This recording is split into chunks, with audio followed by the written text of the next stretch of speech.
Olá, sou a professora Irene. E eu sou o professor Fábio Ferraz. Prepare-se para ampliar seus conhecimentos. Vamos lá?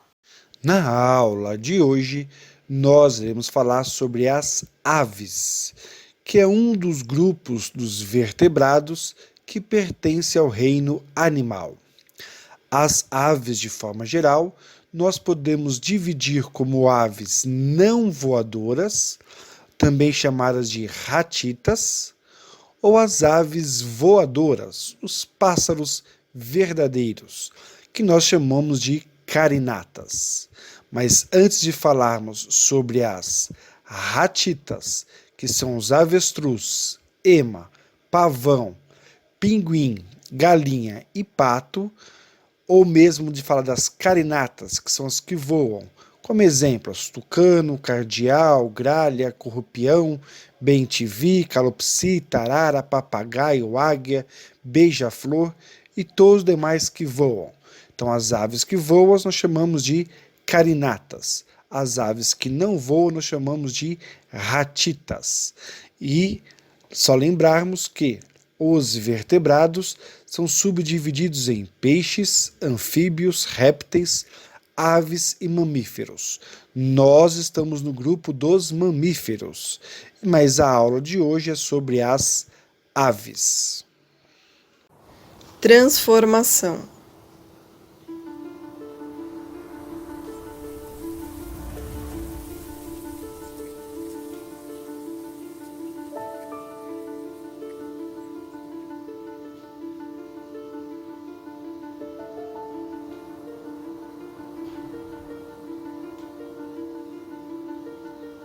A vida na Terra surgiu apenas uma vez.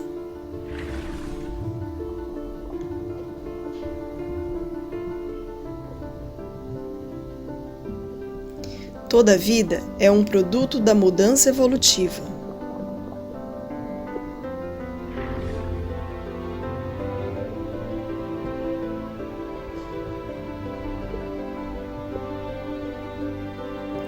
Os dinossauros nunca desapareceram.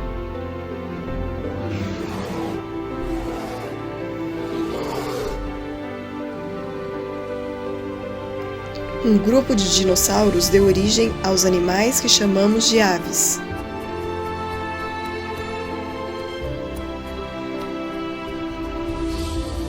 A evolução levou dezenas de milhões de anos.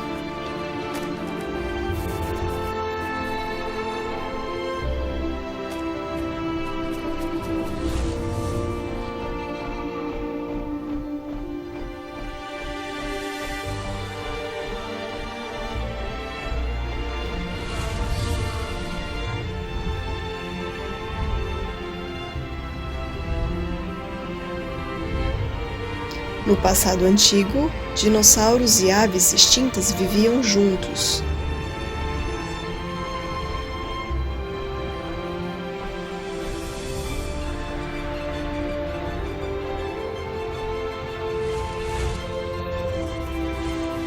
Hoje, talvez existam mais de 18 mil espécies de aves.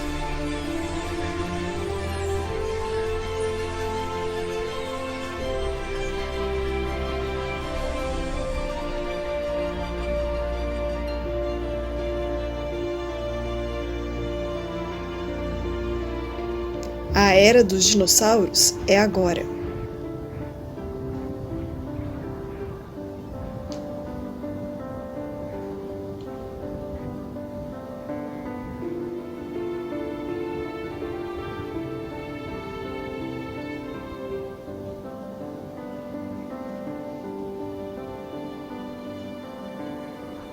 Transformação.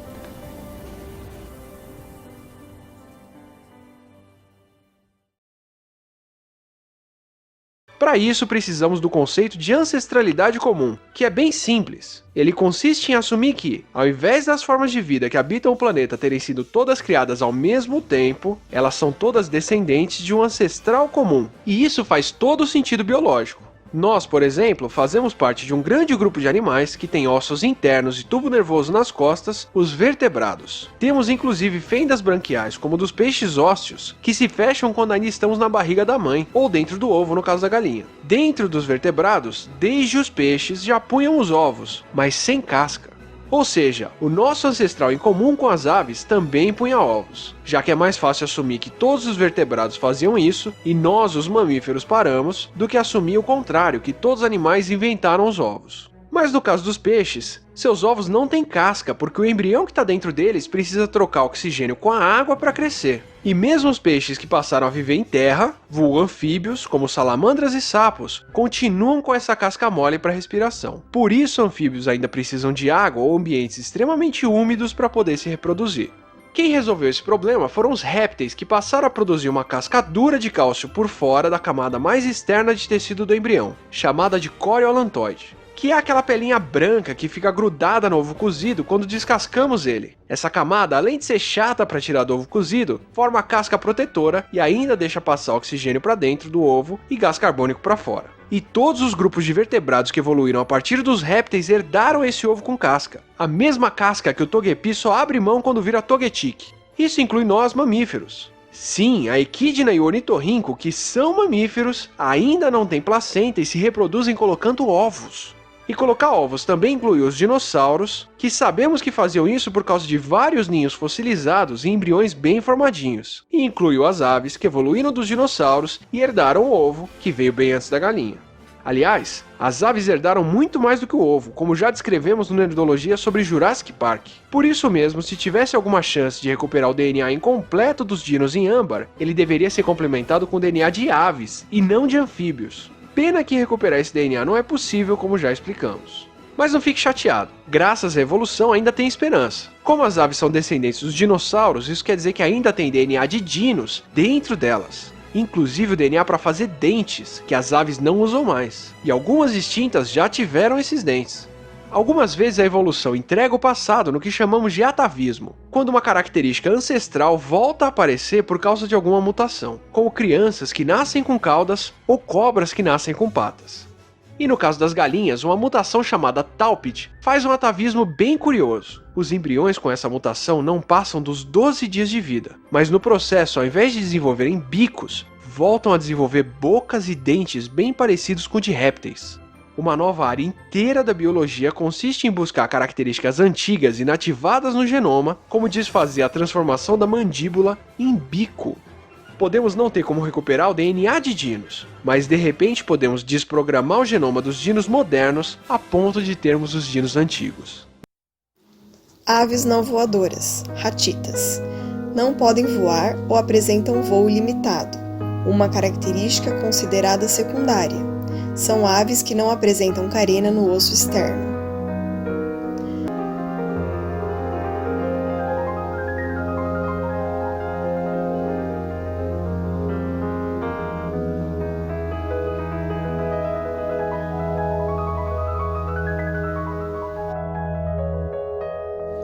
As aves são animais vertebrados endotérmicos, ou seja, capazes de produzir calor e manter o corpo com a temperatura constante.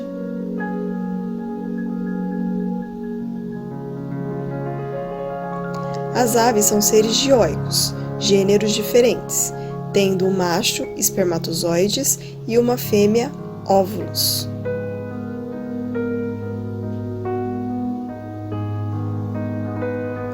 As aves realizam a fecundação interna, ou seja, o macho deposita seus espermatozoides no interior da fêmea.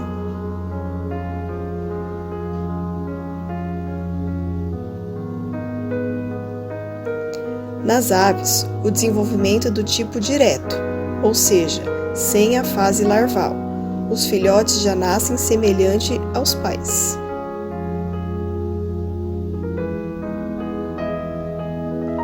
A pele das aves é seca e rica em queratina.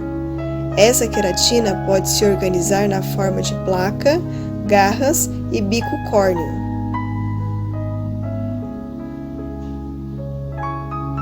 As aves são animais que têm como sua principal excreta nitrogenada o ácido úrico.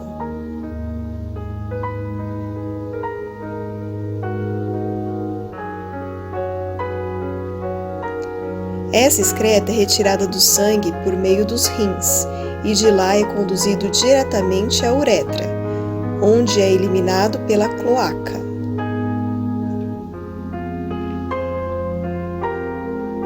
É bom lembrar que a cloaca das aves é comum ao sistema digestório, sistema excretor e sistema reprodutor.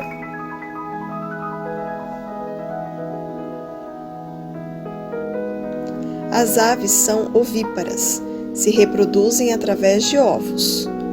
Os ovos são do tipo amniótico, ou seja, semelhante ao dos répteis. Os ovos amnióticos apresentam 4 membranas, que promovem suporte e manutenção do embrião e do feto.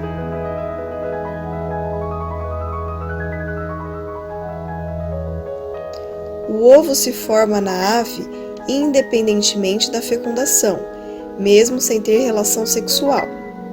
As galinhas botam ovos todos os dias.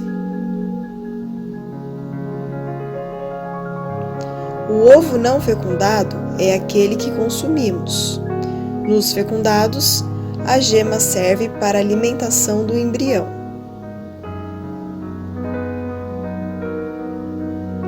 As aves não têm bexiga. Os rins se comunicam diretamente com a cloaca. A urina esbranquiçada, pastosa, é eliminada com as fezes. As aves consomem os mais variados tipos de alimentos: frutos, sementes, insetos, vermes, crustáceos, moluscos, peixes, etc. Elas possuem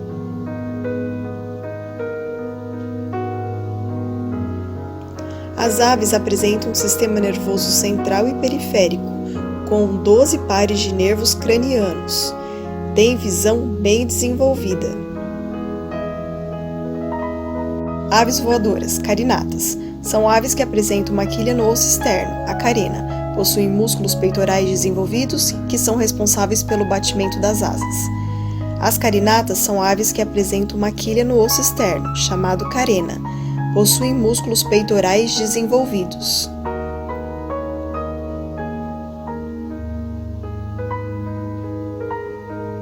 A quilha e os músculos peitorais desenvolvidos são responsáveis pelo batimento das asas.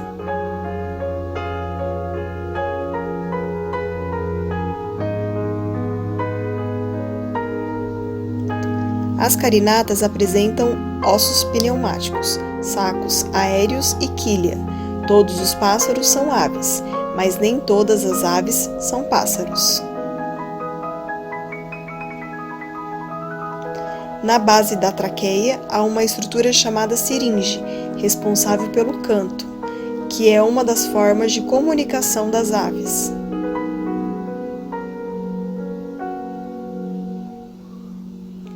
O canto é importante para a defesa do animal, para a marcação do território e para aproximar machos e fêmeas no período reprodutivo.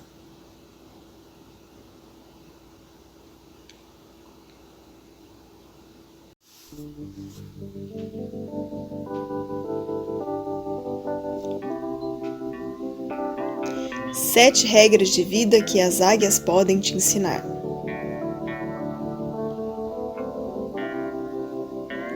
Primeira, as águias não têm medo de voar sozinhas e em grandes alturas. Mantenha-se longe de quem te empurra para baixo.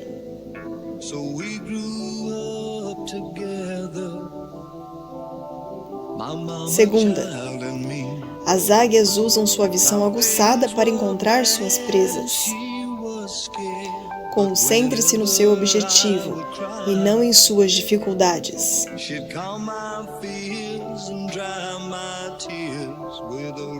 Terceira, as águias somente comem comida fresca.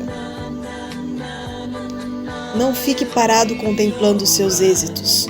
Conquiste novas alturas.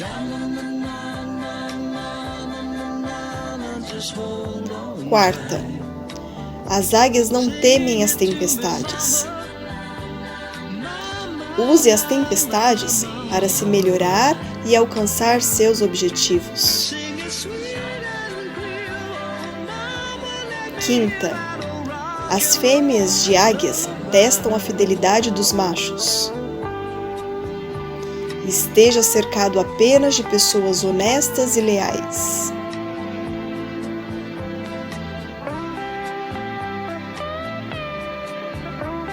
Sexta, as águias ensinam os filhotes a voar, empurrando-os do ninho.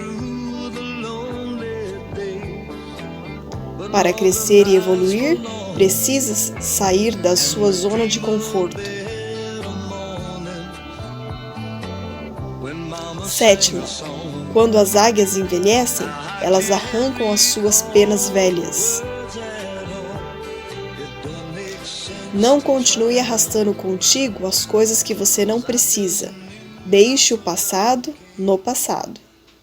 Como acabamos de ver, as aves podem ser subdivididas em dois grupos. As aves não voadoras, também chamadas de ratitas, ou aves voadoras, os pássaros, chamados de carinatas. Então, as ratitas são aquelas que não podem voar ou apresentam um voo limitado. Portanto, o voo é uma característica considerada secundária para essas aves. Esses tipos de aves ratitas não apresentam carena no seu osso externo. Nós iremos ver que o externo é um osso do peito e a carena é uma protuberância. Então vamos imaginar o osso e aí nós temos uma protuberância. Esta protuberância que nós chamamos de carena, onde vão ficar os músculos peitorais fixos, promovendo um maior batimento das asas. Já as aves voadoras, também chamadas de pássaros, são as chamadas carinatas. Essas aves são aves que apresentam uma quilha, que é exatamente essa carena, né? No osso externo, chamado de carena. Possuem músculos peitorais desenvolvidos que são responsáveis pelo batimento das asas. Então, uma das diferenças entre os grupos seria a presença ou não desta protuberância óssea, desse, vamos dizer, esse excesso de osso, que eu vou chamar de quilha ou carena. E aí vem os dizeres, né? Todo pássaro é uma ave, porém nem toda ave é um pássaro. Pássaros são aves que voam. E ao falar de voar, nós não podemos esquecer dos morcegos. Os morcegos não são aves, eles são mamíferos. Então os morcegos são animais mamíferos, portanto não são aves. E quando falamos de mamíferos, lembrar que a nossa espécie também é do grupo dos mamíferos. Então nós temos as aves, que é um grupo de voadores, né, que são os pássaros, e nós temos os morcegos, que é um outro grupo de animal, mas que acaba podendo voar também. Então os morcegos não são aves. As aves é um grupo de animais vertebrados, mas que possuem penas. Já quando falamos de morcegos, os morcegos não possuem penas. Então os morcegos são mamíferos e não são aves. E continuando falando sobre as aves, portanto, então as aves são animais vertebrados de sangue quente, portanto chamados de homeotérmicos, que possuem o corpo revestido de penas. É uma das principais características do grupo, é a presença de penas. Com cerca de 9.000 espécies conhecidas, elas ocupam vários tipos de ambientes e, de maneira geral, dominam o ar. As aves constituem uma classe de animais vertebrados tetrápodes, ou seja, com 4 patas, né, 2 na forma de asa, mas são as patas da ave. Endodérmicos, portanto, mantém o calor do corpo, a temperatura é constante. Ovíparos, produzem ovos na sua reprodução, caracterizados principalmente por possuírem penas. apêndices locomotores anteriores, modificado em asas, bico córneo e ossos pneumáticos, principalmente nas aves carinatas, as que voam, os pássaros. Este bico córneo seria a boca do animal. Então, as aves, a boca dela, ela é adaptada uma forma de um bico córneo. As aves conquistaram o meio terrestre de modo muito mais eficiente que os répteis. A principal característica que permitiu essa conquista foi, sem dúvida, a homeotermia, ou seja, manter a temperatura do corpo constante. Lembrar que os répteis, anfíbios e peixes são chamados de pecilotérmicos, ou seja, a temperatura do corpo varia com a temperatura do ambiente. Se tiver frio o ambiente, o animal tem a temperatura do corpo fria. Se a temperatura tiver quente, a temperatura do corpo aumenta. Então, isto dificulta os peixes, anfíbios e répteis a circularem no ambiente. Já no caso do mamífero, que iremos ver na aula seguinte, ou no caso das aves, nós somos homeotérmicos, ou seja, a temperatura do nosso corpo é constante. No nosso caso, especificamente, 36 graus e meio. Então, não importa se eu estou no Alasca, no frio, ou estou no deserto, o meu corpo vai se manter a 36 graus e meio nesta média. Então, a capacidade de manter a temperatura corporal relativamente constante deu às aves, principalmente, a capacidade de viver melhor no ambiente terrestre do que os répteis e anfíbios. Essa característica, que é a homeotermia, permitiu às aves, juntamente com os mamíferos, que somos nós, por exemplo, a invasão de qualquer ambiente terrestre, inclusive os permanentemente gelados, até então não ocupados pelos outros vertebrados.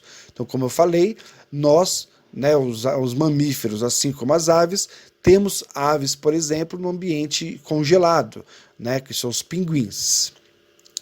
As aves variam muito em seu tamanho, cores e habitats. Note que todos os pássaros são aves, mas nem todas as aves são pássaros. Os pássaros são aquelas aves que voam. As aves são pluricelulares, heterótrofas. O que são heterótrofas? Que não fazem fotossíntese, ou seja, se alimentam de outros seres vivos já existentes. São triblásticos, possuem endoderma, mesoderma e ectoderma, são celomados, possuem uma cavidade onde alojam os órgãos internos e são deuterostômios, ou seja, durante o processo de formação do embrião, forma-se primeiro o ânus para depois formar a boca, no caso deles, o bico. Nesta imagem, nós temos uma representação das aves ratitas, as que não voam, das aves carinatas, as que voam, os pássaros. De forma geral, a morfologia das duas, quanto aos sistemas gerais, são semelhantes, ou seja, vão apresentar o pulmão como órgão de trocas gasosas. Lembrar que trocas gasosas significa absorver o gás oxigênio e eliminar o gás carbônico. Essas trocas gasosas serão feitas pelos pulmões. Elas também têm os chamados rins, que vão fazer a filtragem do sangue, e como subprodutos nitrogenados irão formar o ácido úrico, principalmente. Então elas apresentam pulmões, apresentam os rins, apresentam a boca modificada na forma de bicos, apresentam o sistema digestório completo, ou seja, com bico, que é a boca das aves, e cloaca, que seria o final do sistema digestório. Devemos sempre lembrar que quando falamos de cloaca, ele é um órgão que vai participar de 3 sistemas de forma geral. Do sistema excretor, que é o xixi, vamos assim dizer, o sistema digestório, que é as fezes, e o sistema reprodutor. Nesse caso, por exemplo, seria onde vai ou ser inserido o sêmen do macho para a fecundação interna ou a saída do ovo, né? Então, vamos supor, as aves botam seus ovos pela cloaca. Então, a cloaca ele seria um órgão que vai participar de 3 sistemas. Sistema digestório com as fezes, que é o intestino, sistema excretor, que é o renal, que vai fazer o xixi, e o sistema reprodutor, que é a reprodução. Quando falamos de ânus, é porque está relacionado apenas com sistemas excretores, ou intestinal e o renal. E no nosso caso, especificamente, ainda só o intestinal. Então, ânus se refere a intestino e renal, ou seja, excretas por si só, sem a participação do sistema reprodutor. Quando falamos de cloaca, é porque tem a participação do sistema excretor. Esta é a melhor forma de diferenciar ânus de cloaca. Ânus não tem participação do sistema reprodutor. Cloaca tem. E em relação ao sistema digestório, temos uma interessante observação. No caso das aves, elas apresentam um papo, apresentam uma outra estrutura que seria chamada proventrículo e uma outra que seria a moela. Então, em relação ao papo, ela é um órgão, uma estrutura que tem como função armazenar e amolecer os alimentos. Do papo vai para o chamado proventrículo, que é uma espécie de estômago químico das aves, onde sofrem a ação dos sucos digestivos, ou seja, das enzimas digestivas, para digerir este alimento. Feita essa digestão química, o alimento passa para uma outra digestão, que é a digestão mecânica, que é promovida por um outro órgão chamado moela. Então, no sistema digestório das aves, elas possuem as 3 estruturas que são inovações, vamos assim dizer, né? O papo, proventrículo e a moela. Papo, digestão, armazenamento e umidificação do alimento, deixar o alimento mais palatável, vamos assim dizer, mais fácil de ser digerido. O proventrículo, a digestão química propriamente dita, enzimática, e a moela, a digestão mecânica.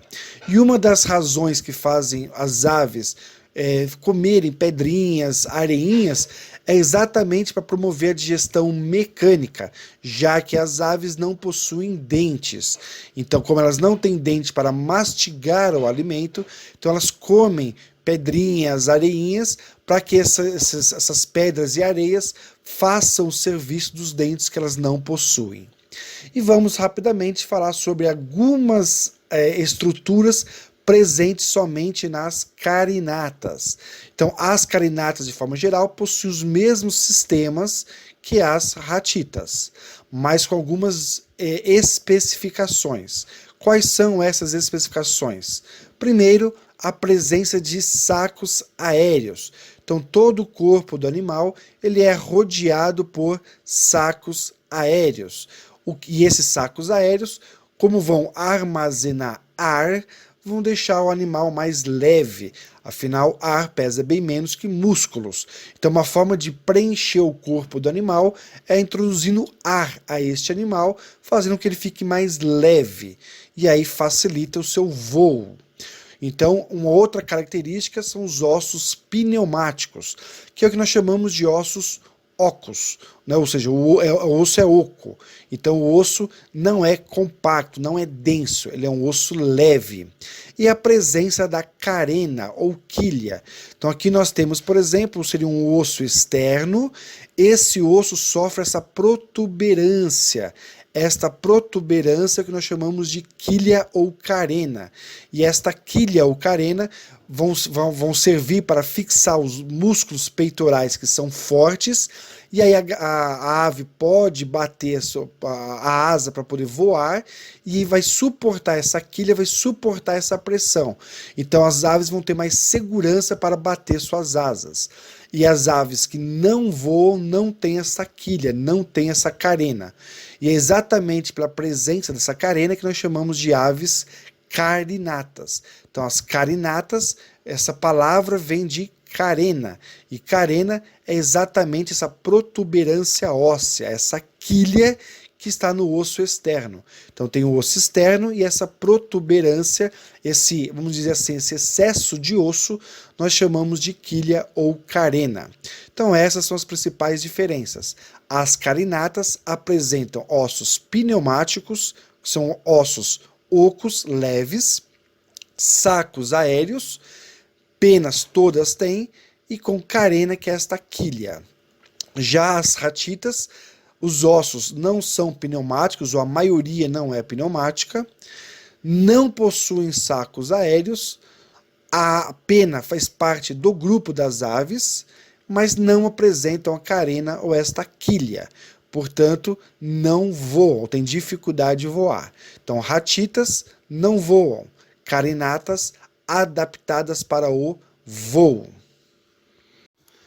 E vamos falar rapidamente sobre a reprodução geral das aves. As aves são animais ovíparas, ou seja, produzem ovos. A casca é formada por carbonato de cálcio e, por serem porosa, permite a troca gasosa entre o embrião e o meio ambiente.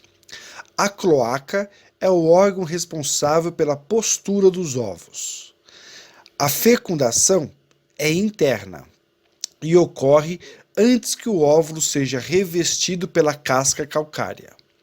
No interior do ovo, há membranas protetoras e reservas alimentares na forma de gema e clara. Apesar dos ovos parecerem bastante frágeis, seu formato oval oferece grande resistência e eles podem suportar grandes pressões sem quebrar.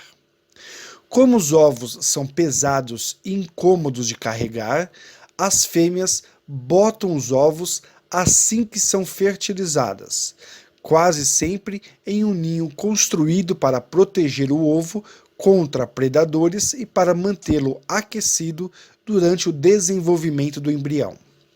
Diferentes espécies de aves põem números diferentes de ovos. Por exemplo, os pinguins normalmente põem um único ovo, enquanto o chapim-azul europeu põe entre 18 e 19 ovos. Em relação à reprodução, então a galinha não depende do galo para produzir ovos. Porém, a participação do macho é fundamental para que ocorra a fertilização deles. O galo é o fornecedor de espermatozoides que precisam se fundir com os óvulos da fêmea para que haja a fecundação, o chamado ovo choco. Então, em relação às galinhas, principalmente as galinhas modernas hoje, né, as usadas no comércio, elas conseguem todo dia produzir os seus ovos. Se não ocorrer a fecundação, vai produzir o ovo que nós geralmente comemos, que não é o ovo choco, ou seja, não é o ovo chocado. Porém, se o macho conseguir fazer a cópula e fecundar o óvulo da galinha, então vai nascer o ovo choco, que é o ovo que irá dar origem ao novo ser vivo, ao pintinho. Então, todo dia as galinhas botam seus ovos, fecundados ou não. Fecundados, novo indivíduo. Não fecundado, geralmente é o ovo que nós iremos comer, o ovo comestível, vamos assim dizer, né? Lembrando que os machos, eles produzem os espermatozoides, enquanto que a fêmea produz o óvulo. E este ovo, principalmente, ele possui uma casca, onde essa casca dura, porém permeável às trocas gasosas, o que deu uma condição, que é o tal do ovo amniótico, que veio dos répteis. Então temos que lembrar que o ovo das aves, ele é um ovo praticamente reptiliano, um ovo que veio dos répteis, que foram os ovos que conseguiram se manter na natureza independentemente da água. Então, a grande sacada dos répteis foi conseguir gerar um ovo, produzir um ovo que conseguia manter as condições internas aptas para o desenvolvimento embrionário sem a necessidade de troca com a água do meio ambiente. Lembrar que os animais, as aves, são seres dioicos, portanto possuem gêneros separados. Então existe a espécie macho, o gênero macho e o gênero fêmea da espécie. A fecundação é interna, ocorre dentro da fêmea, com desenvolvimento direto, portanto sem larva, e são ovíparos, ou seja, botam ovos. E mais uma vez, para fixarmos, lembrar que a saída do ovo, ou seja, a galinha quando botar seu ovo, irá sair pela cloaca, que é uma estrutura em comum com o sistema excretor, com os rins, com o sistema digestório, que é o intestino, e o sistema reprodutor, que no caso seria a produção de ovos e de novos indivíduos. Então a cloaca é um órgão em comum aos sistemas excretores e reprodutor. E para finalizarmos a aula de hoje, vamos comentar algumas adaptações aos voos.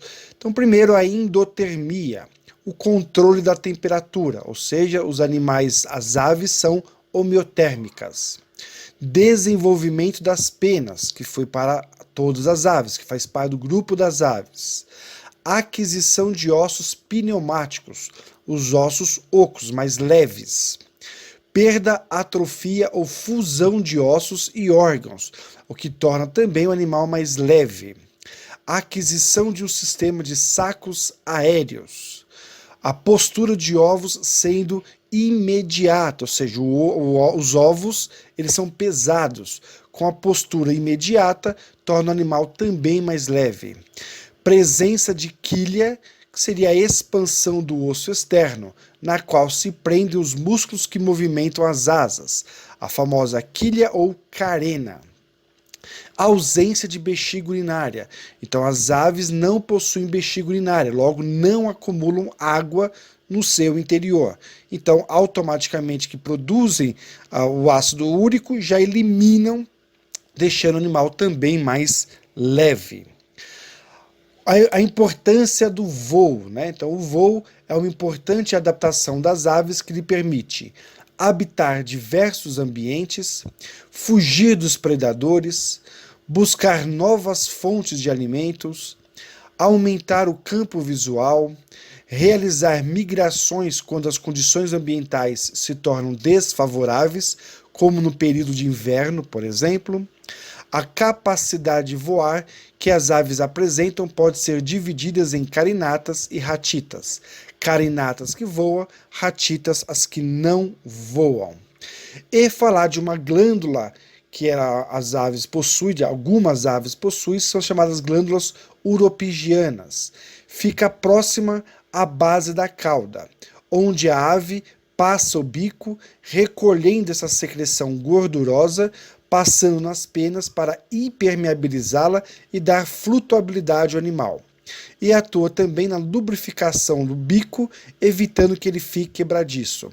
E nós podemos ver esta prática principalmente nas aves aquáticas, que geralmente ficam constantemente movimentando a cabeça nesta glândula uropigiana, pegando esse produto gorduroso e passando as suas penas, hipermeabilizando, evitando que as penas se encharquem, tornando o animal pesado e, portanto, podendo morrer afogado. Mas também esta glândula pode ser encontrada em pássaros, né? Ou seja, nas aves que voam. Então essa glândula uropigiana é uma glândula de gordura que serve para poder lubrificar o bico, para evitar que ele se quebre, e ao mesmo tempo também impermeabilizar as penas das aves. Por exemplo, quando estiver chovendo, as aves que têm essa glândula também passam suas penas para evitar que fique encharcada essas penas. E falarmos também sobre as adaptações quanto ao seu canto, né? Então, as aves possuem a chamada siringe. Esta siringe é uma musculatura que tem na região mais ou menos da traqueia do pássaro, que tem como função emitir o som, é como se fossem as cordas vocais, né? Então as nossas cordas vocais seriam, por exemplo, a siringe dos pássaros. E esse canto, ele é super importante para a comunicação, demarcação de território e até mesmo chamar a fêmea para o acasalamento. E em relação aos ossos pneumáticos, seriam aqueles ossos leves. Então, os ossos das aves precisam ser leves e delicados para o voo. Muitos possuem cavidades para diminuição do peso. São chamados ossos pneumáticos. Então, no externo, possuem a quilha ou carena, local onde os músculos peitorais se inserem. Esses são responsáveis pelos batimentos das asas. Então, apenas por questão de visualização, os ossos pneumáticos são aqueles ossos ocos, ou seja, onde se torna um osso mais leve. Então, facilitando, portanto, a prática do voo. Então, os ossos das aves, principalmente as aves que voam, né? As aves que praticam o voo, né, o hábito de voar, e são ossos ocos, ossos, portanto, chamados pneumáticos. E, por fim, em relação às adaptações gerais, a boca, né? Então, as aves apresentam a boca modificada. Então, o bico das aves seria a boca dela. E esta boca ela é modificada. Então, a boca e a faringe não são bem delimitados na ave. E na maioria das espécies não há palato mole. O palato duro comunica-se com a cavidade nasal. Os dentes estão ausentes e suas funções são realizadas pelo bico córneo e pela moela, havendo uma grande variedade de adaptações de bico e da língua. Então nós temos aqui, né, vários tipos de bicos e cada animal, obviamente, vai ter o bico adaptado ao seu tipo de alimentação. Então, damos assim por encerrado nossa aula de aves. Esperamos que vocês tenham gostado e até a próxima. Agradecemos o seu interesse. Continue buscando sempre o seu conhecimento. E continue a assistir às nossas aulas. Até mais!